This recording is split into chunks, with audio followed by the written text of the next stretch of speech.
ஒரு மனுஷனுக்கு தீமை செஞ்சால் அவங்க வெட்டுற குழியில் அவங்க தான் அகப்படுவாங்க. ஒருவேளை இந்த வார்த்தையை கேட்குற நீங்கள் கூட யாருக்கு விரோதமாக தீமையாக வீணாக அவங்கள போய் துன்புறுத்துறீங்களா? ஆபத்து, ஜாக்கிரதையாக இருங்க. அந்த மாதிரி மனுஷர்களுக்கு விரோதமாக ஒரு தீமையும் செய்யாத அப்பாவியாக இருக்கிற மக்கள், உங்கள் இருதயத்தில் ஒரு பொறாமையோ அல்லது ஒரு சந்தேகமோ அவங்கள பற்றி தப்பான ஒரு சிந்தனை வந்ததுனால நீங்கள் அவங்களுக்கு விரோதமாக செயல்படாதீங்க. அது நிச்சயமாக உங்களுக்கே திரும்பும். பட்டயத்தை எடுக்கிறவன் பட்டயத்தால் மடியுவான் என்று வேதம் சொல்லுகிறது.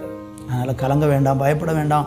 உங்களுக்கு விரோதமாக யாராவது நீங்கள் எந்த தப்புமே பண்ணாமல் உங்களுக்கு விரோதமாக சில மனுஷர்கள் தீமையாக படுகொழி வெட்டுறாங்களா, கால்களுக்கு வலை வைக்கிறாங்களா, அவங்க வச்ச வலையில் அவங்களே சிக்கிக்கொள்வாங்க. எப்போ தெரியுமா?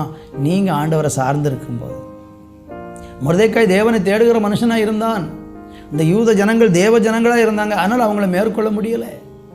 இன்றைக்கி உங்கள் வாழ்க்கையிலையும் இன்றைக்கி அப்படிப்பட்ட ஒரு சூழ்நிலையில் கடந்து போய் கொண்டிருக்கீங்களா? கலங்க வேண்டாம். தேவன்